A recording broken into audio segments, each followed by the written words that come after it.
আজি 22-3-2024 বৰ্ষৰ প্ৰাতঃ মুৰলী। ওম শান্তি। বাপ দাদা মধুবন। আজি বাবাই কৈছে, মৰমৰ সন্তানসকল, যিমান সময় পোৱা অন্তৰ্মুখী হৈ থকাৰ পুৰুষাৰ্থ কৰা, বহিৰ্মুখী নহবা, তেতিয়াহে পাপ কটা যাব। প্ৰশ্ন: আৰোহণ কলাৰ পুৰুষাৰ্থ কি, যিটো পিতাই প্ৰত্যেক সন্তানক শিকায়? উত্তৰ: ১ নম্বৰ, সন্তানসকল, আৰোহণ কলাত যাবলৈ হলে বুদ্ধিৰ যোগসূত্ৰ একমাত্ৰ পিতাৰ সৈতে গঢ়া।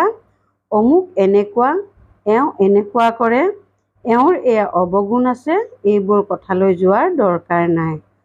অৱগুণ দেখিলে মুখ ঘূৰাই লোৱা। ২ নম্বৰ, পঢ়াৰ প্ৰতি কেতিয়াও ৰুষ্ট হব নালাগে। মুৰলীত যি ভাল ভাল কথা আছে সেয়া ধাৰণ কৰি থাকা, তেতিয়াহে আৰোহণ কলা হব পাৰে। ওম শান্তি। এতিয়া এয়া হৈছে জ্ঞানৰ ক্লাছ আৰু ৰাতিপুৱা যোগৰ ক্লাছ। কোন প্ৰকাৰৰ যোগ, এয়া বহুত ভালদৰে বুজাব লাগে, কিয়নো বহুত মনুষ্য হঠ যোগত আবদ্ধ হৈ আছে, যি হঠ যোগে মনুষ্যই শিকায়। এয়া হৈছে ৰাজযোগ, যি পৰমাত্মাই শিকায়, কিয়নো ৰজাটো কোনো নাই যিয়ে ৰাজযোগ শিকাব। এই লক্ষ্মীনাৰায়ণ ভগৱতী ভগৱান হয়। ৰাজযোগ শিকিলে সেইবাবেতো ভৱিষ্যতে ভগৱতী ভগৱান হ'ল। এয়া হয়েই পুৰুষোত্তম সংগম যুগৰ বুজনি। পুৰণি আৰু নতুন সৃষ্টিৰ মাজত ইয়াক পুৰুষোত্তম বুলি কোৱা হয়। পুৰণি মনুষ্য আৰু নতুন দেৱতা। এই সময়ত সকলো মনুষ্য পুৰণি, নতুন সৃষ্টিত নতুন আত্মা, দেৱতাসকল থাকে। তাত মনুষ্য বুলি কোৱা নহয়, যদিও মনুষ্যই হয়, কিন্তু দৈৱী গুণধাৰী, সেইবাবে দেৱী দেৱতা বুলি কোৱা হয়। পবিত্ৰ হৈও থাকে। পিতাই সন্তানসকলক বুজায়, কাম মহাশত্ৰু হয়। ই ৰাৱণৰ প্ৰথম ভূত। কোনোবাই বহুত ক্ৰোধ কৰিলে তেতিয়া কোৱা হয়, ভোগ ভোগ কিয় কৰিছে? এই দুটা বিকাৰ ঘোৰ শত্ৰু।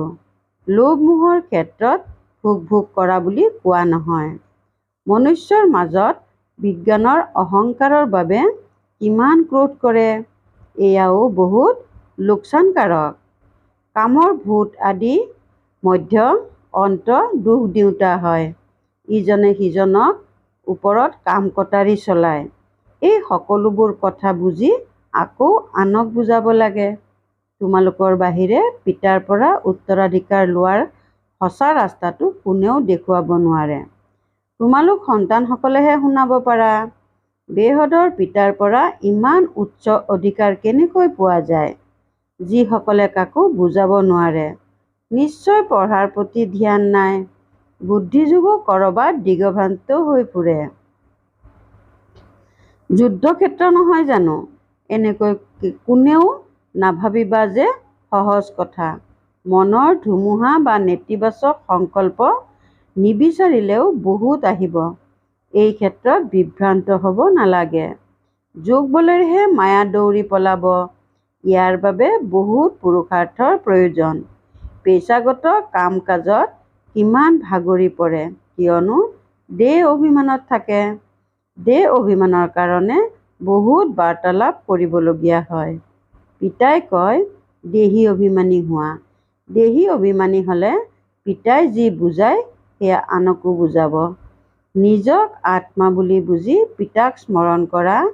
পিতাইহে শিক্ষা দিব যে সন্তানসকল বহিৰ্মুখী হোৱা উচিত। অন্তৰ্মুখী হোৱা। কৰবাত বাহ্যমুখী হবলগীয়া হলেও তথাপিও যিমান সময় পোৱা চেষ্টা কৰি অন্তৰ্মুখী হব লাগে। তেতিয়াহে পাপমোচন হব, নহলে পাপোমোচন নহব। উচ্চ পদো নাপাবা। জন্ম জন্মান্তৰৰ পাপ শিৰত আছে। সকলোতকৈ বেছি পাপ ব্ৰাহ্মণসকলৰ। তাক ভিতৰতো ক্ৰমানুসৰিয়ে আছে। যিসকল বহুত উচ্চ হয়, তেওঁলোকে একেবাৰে তললৈ নামে।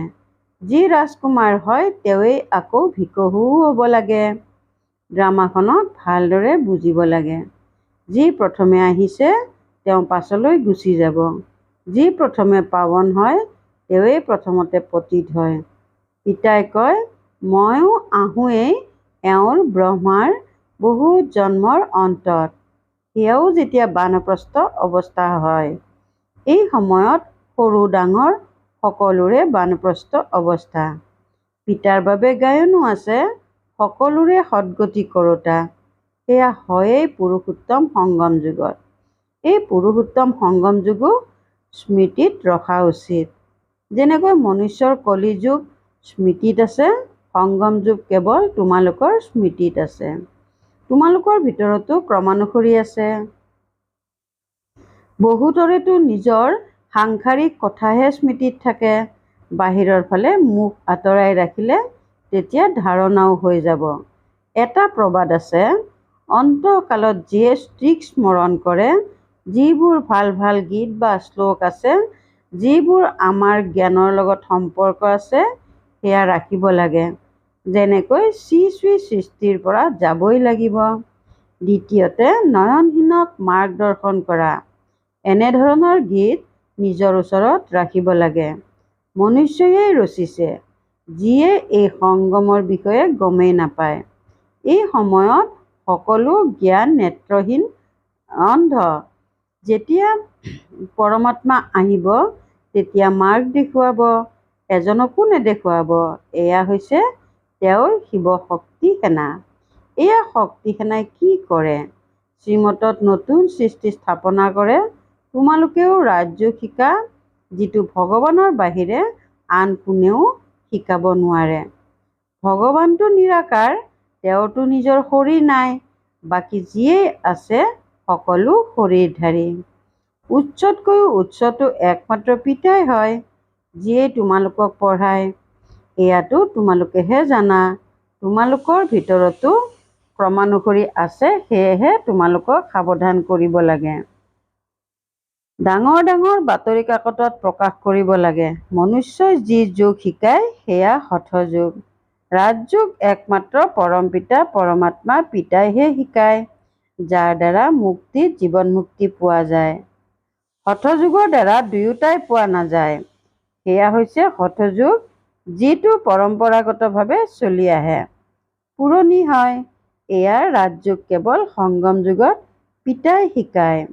পিতাই বুজাইছে, যেতিয়া ভাষণ দিয়া তেতিয়া বিষয় নিৰ্বাচিত কৰা উচিত। কিন্তু এনেকুৱা নকৰে। শ্ৰীমতত চলোতা বহুত কম। প্ৰথমে ভাষণ লিখা, পাছত দৃঢ় কৰা, তেতিয়া স্মৃতিলৈ আহিব। তোমালোকে মৌখিকভাৱে ভাষণ দিব লাগে। তোমালোকে পঢ়িতো শুনাব নালাগে। বিচাৰ সাগৰ মন্থন কৰি ভাষণ দিয়াৰ শক্তি তেওঁলোকৰ থাকিব, যিসকলে নিজক আত্মা বুলি বুজি পাছত কয়, আমি ভাইসকলক শুনাওঁ, এনেকৈ ভাবিলে শক্তি থাকিব। এইটো বহুত উচ্চ নহয় জানো? দায়িত্ব পালন কৰাটো মাহীৰ ঘৰলৈ যোৱাৰ নিচিনা, ইমান উজু নহয়। যিমানে তোমালোকে শক্তিশালী হবা, সিমানে মায়াৰ আক্ৰমণ হ'ব। অংগদ বা মহাবীৰো শক্তিশালী আছিল। সেইবাবে ৰাৱণকো প্ৰত্যাহ্বান জনালে, লৰাই দেখুৱাওক। এয়া স্থূল কথা নহয়।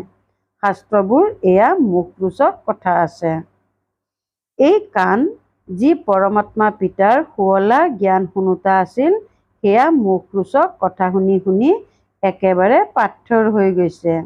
ভক্তিমাৰ্গত মূৰ দোৱাওঁতে কপালো ক্ষয় গ'ল, পইচাও হেৰুৱালা। চিৰি অৱনমিত হৈয়ে আহিলা। 84 জন্মৰো কাহিনী আছে নহয়। ভক্তি কৰি অৱনমিতই হ'লা। এতিয়া পিতাই আৰোহণ কৰিবলৈ শিকায়, এতিয়া তোমালোকৰ আৰোহণ কলা। যদি বুদ্ধিৰ যোগসূত্ৰ পিতাৰ সৈতে নগঢ়া, তেন্তে নিশ্চয় অৱনমিতই হবা। পিতাক স্মৰণ কৰা, তেতিয়া আৰোহণ কৰা। পৰিশ্ৰম বহুত, কিন্তু সন্তানসকলে গাফিলতি কৰে। পেচাগত কামত পিতা আৰু জ্ঞানক পাহৰি যায়।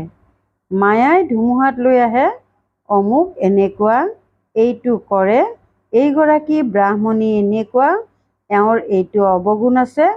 হেৰৌ, এই ক্ষেত্ৰত তোমালোকৰ কি যায়? সৰ্বগুণ সম্পন্নতো কোনো হোৱা নাই।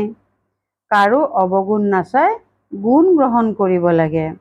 অৱগুণ দেখিলে মুখ ঘূৰাই লোৱা। মুৰলীটো পোৱা, সেয়া শুনি ধাৰণ কৰি থাকা। বুদ্ধিৰে বুজিব লাগে। বাবাই এই কথাবোৰ একেবাৰে ঠিক।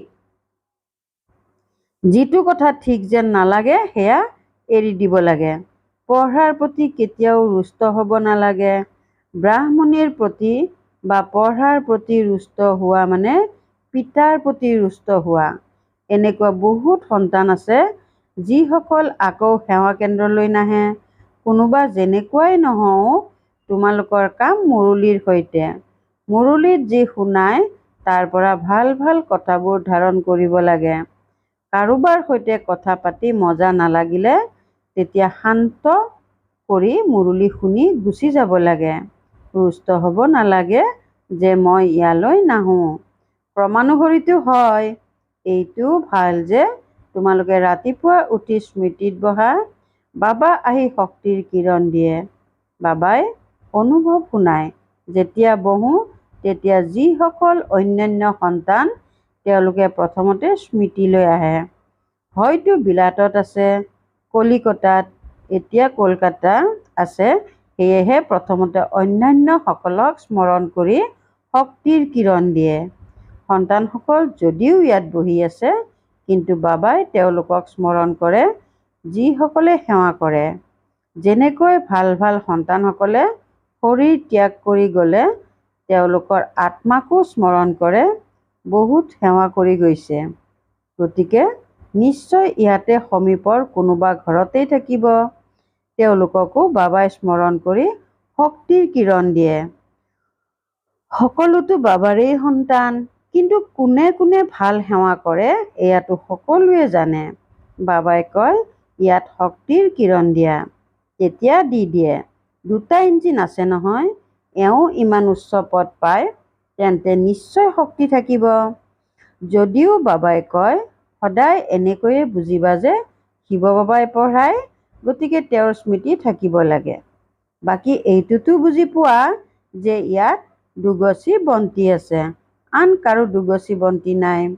সেইবাবে ইয়াতেই দুগচি বন্তিৰ সন্মুখলৈ আহে, তেতিয়া ভালদৰে পুনৰ্জীৱিত হয়। সময়ো ৰাতিপুৱাৰ চোৱা ভাল, বহুত ভাল। স্নান কৰি চাদৰ ওপৰলৈ গৈ একান্তত গুচি যাব লাগে। সেইবাবে বাবাই ডাঙৰ ডাঙৰ ছাদ সজাইছে। খ্ৰীষ্টিয়ান যাজকসকলেও একেবাৰে শান্ত হৈ যায়। নিশ্চয় যীশুখ্ৰীষ্টক স্মৰণ কৰে, ভগৱানক নাজানে। যদি ভগৱানক স্মৰণ কৰে তেনেহ'লে শিৱলিংগই বুদ্ধিলৈ আহিব। নিজৰ নিচাত থাকে, গতিকে তেওঁলোকৰ পৰা গুণ আহৰণ কৰিব লাগে। দত্তাত্ৰেয়ৰ ক্ষেত্ৰতো কোৱা হয় যে তেওঁ সকলোৰে পৰা গুণ আহৰণ কৰিছিল। তোমালোক সন্তানসকলেও ক্ৰমানুসৰি দত্তাত্ৰেয় হোৱা। ইয়াত একান্তত বহুত ভাল। যিমান বিচৰা উপাৰ্জন কৰিব পাৰা। বাহিৰতো সাংসাৰিক কাম কাজ স্মৃতিলৈ আহিব। 4 বজাৰ সময়খিনিও বহুত ভাল। বাহিৰত কলৈকো যোৱাৰ প্ৰয়োজন নাই। ঘৰতে বহা। পহৰাও আছে। যজ্ঞত পহৰাও ৰাখিবলগীয়া হয়। যজ্ঞৰ প্ৰতিটো বস্তুৰ তত্বাৱধান ল'বলগীয়া হয়, কিয়নো যজ্ঞৰ এটা এটা বস্তু বহুত মূল্যৱান। সেইবাবে নিৰাপত্তা প্ৰথম কথা। ইয়ালৈ কোনো নাহিব। ভাবে যে ইয়াত অলংকাৰ আদিতো একোৱেই নাই। এয়া মন্দিৰো নহয়। আজিকালি সকলো ঠাইতে চুৰি হয়। বিলাততো পুৰণি বস্তু চুৰি কৰি লৈ যায়। সময় বহুত বেয়া। কাম মহাশত্ৰু। কামে সকলো পাহৰাই দিয়ে। তোমালোকৰ ৰাতিপুৱা এটা ক্লাছ হয় সদায় স্বাস্থ্যৱান হোৱাৰ, আৰু এয়া হৈছে সদায় সম্পত্তিমান হোৱাৰ। পিতাক স্মৰণো কৰিব লাগে, গতিকে বিচাৰ সাগৰ মন্থনো কৰিব লাগে। পিতাক স্মৰণ কৰিলে উত্তৰাধিকাৰো স্মৃতিলৈ আহিব। এইটো যুক্তি বহুত সহজ। যেনেকৈ পিতা বীজৰূপ হয়, বৃক্ষৰ আদি মধ্য অন্তক জানে, তোমালোকৰো এইটোৱেই কাম। বীজক স্মৰণ কৰিলে পবিত্ৰ হবা। চক্ৰক স্মৰণ কৰিলে চক্ৰৱৰ্তী ৰজা হবা। অৰ্থাৎ ধন লাভ কৰিবা। ৰজা বিক্ৰম আৰু ৰজা বিক্ৰমজিৎ 2টা চন মিহলি কৰি দিছে। ৰাৱণ আহিল, তেতিয়া বিক্ৰম চন আৰম্ভ হ'ল, তাৰিখ সলনি হ'ল। সেয়া 1ৰ পৰা 2500 বছৰলৈ চলে। আকৌ 2500 পৰা 5000 বছৰলৈ চলে। হিন্দুসকলেতো নিজৰ ধৰ্মৰ বিষয়ে গম নাপায়। এয়া এটাই ধৰ্ম যিয়ে নিজক ধৰ্ম পাহৰি অধৰ্মী হৈ গৈছে। ধৰ্ম প্ৰতিষ্ঠাপকটো পাহৰি গৈছে। তোমালোকে বুজাব পাৰা যে আৰ্য সমাজ কেতিয়া আৰম্ভ হ'ল? আৰ্য শুধৰণি হোৱা সত্যযুগত আছিল। অনাৰ্য এতিয়া আছে। এতিয়া পিতা আহি তোমালোকক শুধৰায়। তোমালোকৰ বুদ্ধিত গোটেই চক্ৰ আছে। যিসকল ভাল পুৰুষাৰ্থী তেওঁলোকে নিজেও জানে, আনকো পুৰুষাৰ্থ কৰায়। পিতা হৈছে গৰীবৰ ত্ৰাণকৰ্তা। গাঁওবাসীক বাৰ্তা দিব লাগে। 6খন চিত্ৰই যথেষ্ট। 84 চক্ৰৰ চিত্ৰও বহুত ভাল। তাৰ ওপৰত ভালকৈ বুজোৱা। কিন্তু মায়া ইমান প্ৰবল যে সকলো পাহৰাই দিয়ে। এয়াতো দুয়োটা লাইট একত্ৰিত হৈ আছে। এটা পিতাৰ এটা এওঁৰ। দুয়ো শক্তিশালী। কিন্তু এওঁ কয়, তোমালোকে এটাই শক্তিশালী লাইটক ধৰা। সকলো সন্তান ইয়ালৈ দৌৰে। বুজি পায় যে দুটা লাইট আছে। পিতাই সন্মুখত শুনায়। গায়ন আছে। তোমাৰ পৰাই শুনো, তোমাৰ সৈতেই কথা পাতো। কিন্তু এনেকুৱা নহয় যে ইয়াতে বহি যাব লাগে। 8 দিনেই যথেষ্ট। যদি বহুৱাই দিয়া তেতিয়া অনেক হৈ যাব। ড্ৰামা অনুসৰি সকলো চলি থাকে। কিন্তু তোমালোক বহুত আন্তৰিক আনন্দত থাকিব লাগে। সেই আনন্দ তেওঁলোকৰো থাকে যিসকলে নিজৰ সমান কৰি তোলে। প্ৰজা তৈয়াৰ কৰিলে তেতিয়া ৰজা হ'ব। পাছপৰ্টো লাগে। বাবাক কোনোবাই সুধিলে তেতিয়া বাবাই ততালিকে কয়, নিজক চোৱা, মোৰ কি অৱগুণ আছে। স্তুতি নিন্দা সকলো সহ্য কৰিবলগীয়া হয়। যজ্ঞৰ পৰা যি পোৱা তাতে আনন্দিত হ'ব লাগে। যজ্ঞৰ ভোজনৰ প্ৰতিটো বহুত স্নেহ থাকিব লাগে। সন্ন্যাসীয়ে থালি ধুই পান কৰে কিয়নো তেওঁলোকে ভোজনক মহত্ব দিয়ে। এনেকুৱা সময় আহিব যে শস্যও নাপাবা। সেয়েহে সকলো সহ্য কৰিবলগীয়া হয়, তেতিয়া উত্তীৰ্ণ হ'ব পাৰিবা। ভাল বাৰু। অতি মৰমৰ কল্পৰ পাছত পুনৰাই মিলিত হোৱা সন্তানসকলৰ প্ৰতি মাতা-পিতা বাপ-দাদাৰ স্নেহপূৰ্ণ স্মৰণ আৰু সুপ্ৰভাত। আত্মিক পিতা, আত্মিক সন্তানসকলক নমস্কাৰ। ধাৰণাৰ বাবে মুখ্য সাৰ 1 নম্বৰ। কাৰোবাৰ কিবা অৱগুণ দেখিলে নিজৰ মুখ ঘূৰাই দিব লাগে। পঢ়াৰ প্ৰতি কেতিয়াও ৰুষ্ট হ'ব নালাগে। দত্তাত্ৰেয়ৰ নিচিনাকৈ সকলোৰে পৰা গুণ গ্ৰহণ কৰিব লাগে। 2 নম্বৰ। বাহিৰৰ পৰা বুদ্ধি আঁতৰাই অন্তৰ্মুখী হৈ থকাৰ অভ্যাস কৰিব লাগে। পেচাগত কাম-কাজ কৰি দেহী অভিমানী হৈ থাকিব লাগে। বহুত বাৰ্তালাপত আহিব নালাগে। বৰদান। ঈশ্বৰীয় সেৱাৰ বন্ধনৰ দ্বাৰা সমীপ সম্বন্ধত আহুতা ৰাজ পৰিয়ালৰ অধিকাৰী হোৱা। ঈশ্বৰীয় সেৱাৰ বন্ধনৰ দ্বাৰা সমীপ সম্বন্ধত আহুতা ৰাজ পৰিয়ালৰ অধিকাৰী হোৱা। ঈশ্বৰীয় সেৱাৰ বন্ধনে সমীপ সম্বন্ধত লৈ আনে। যিয়ে যিমান সেৱা কৰে সিমানেই সেৱাৰ ফল সমীপ সম্বন্ধত আহে। ইয়াৰ সেৱাধাৰী তাত ৰাজ পৰিয়ালৰ অধিকাৰী হ'বগৈ। যিমানে ইয়াত কঠোৰ পৰিশ্ৰম কৰিব সিমানে তাত আৰামত সিংহাসনত বহিব আৰু ইয়াত যিয়ে আৰাম কৰে তেওঁ তাত কাম কৰিবগৈ। এটি ছেকেণ্ডৰ এটি কামৰ হিচাপ নিকাচ পিতাৰ ওচৰত আছে। শ্লোগান। স্ব-পৰিৱৰ্তনৰ দ্বাৰা বিশ্ব পৰিৱৰ্তনৰ প্ৰকম্পৰ তীব্ৰ গতিৰে বিয়পোৱা। স্ব-পৰিৱৰ্তনৰ দ্বাৰা বিশ্ব পৰিৱৰ্তনৰ প্ৰকম্পন তীব্ৰ গতিৰে বিয়পোৱা। ওম শান্তি।